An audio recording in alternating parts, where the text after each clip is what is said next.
Here we will see components of assembly. An assembly contains intermediate language code which is similar to Java bytecode. Each language supported by the .NET framework is compiled to MSIL code, and that enables more interaction between components and assemblies written with different .NET languages such as Visual C#, Visual C++, Visual Basic, etc. It contains all the informations about the classes contained in the assembly, all external references needed for executing the assembly, and so on. This is possible with the assembly manifest, which contains assembly identifier and version information, a file table that contains all the files that make up the assembly, and the assembly reference list for all external dependencies. For this reason, assembly do not need to depend on the registry values for compilation. An assembly consists of following 4 parts such as assembly metadata, type metadata, Microsoft Intermediate Language, and resources. First is the assembly metadata. With assembly metadata, everything is explained about the assembly's overall information.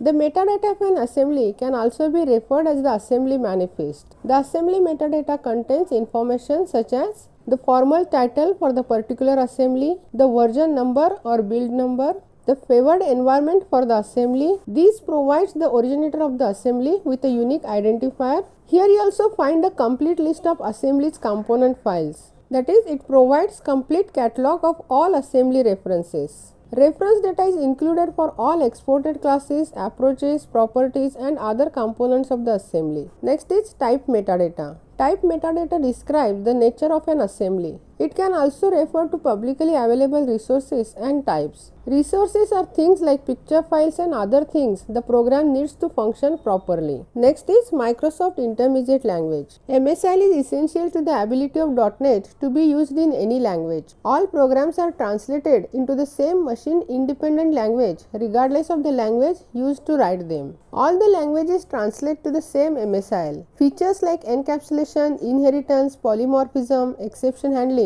and debugging are independent of the language. The .NET's ability to function autonomously is based on MSIL. By using MSIL, you can execute it anywhere by writing just once. Next is resources. Either the assembly's own resources or resources from the outside the assembly can be inserted in a .NET assembly easily. Some crucial classes exist for managing an assembly's resources. Some of them are Resource Manager. It is an access and management software included within assembly. Resource Writer. It is a kind of software designed to record data about available resources somewhere else. And Resource Reader. It is a kind of software installed inside an assembly that gives the internet for relevant information.